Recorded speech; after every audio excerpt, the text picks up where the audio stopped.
আমাদের জনগণ জানে নামাজ ফরজ, কিন্তু জনগণ জানে না জিহাদ ফরজ। জনগণ জানে রোজা ফরজ, কিন্তু জনগণ জানে না দিন প্রতিষ্ঠা করা ফরজ। জনগণ জানে কোরআন তেলাওয়াত কইরা প্রতি হরফে 10 নেকি কামাইতে হবে, কিন্তু জনগণ জানে না কোরআন দিয়ে রাষ্ট্র চালাইতে হবে, কোরআন দিয়ে বিচার ব্যবস্থা চালাইতে হবে, কোরআন দিয়ে অর্থনীতি চালাইতে হবে।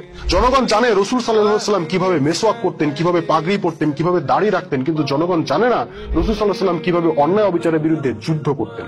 জনগণ জানে রাসূল সাল্লাল্লাহু আলাইহি সাল্লামের পকেটে সবসময় মেসওয়াক থাকতো, চিরুনি থাকতো, কিন্তু জনগণ জানে না রাসূল সাল্লাল্লাহু আলাইহি সাল্লামের কোমরে সবসময় তলোয়ার থাকতো।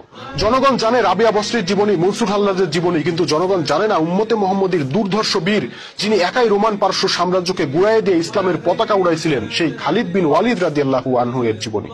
প্রশ্ন হলো জনগণ কেন জানে না? বাংলাদেশের আলেমদেরকে আজ হোক আর কাল হোক এই প্রশ্নের জবাব দিতে হবে। তাদেরকে বলতে হবে তারা কেন ইসলামের আরামদায়ক বিষয়গুলা খুব জোর দিয়ে প্রচার করলো, জনগণকে মুখস্থ করায় ফেললো, কিন্তু কষ্টকর বিষয়গুলা গোপন করে রাখলো। ইসলাম নিয়ে জনগণের সাথে তারা এই লুকোচুরিটা কেন খেললো? জবাব তাদেরকে দিতেই হবে।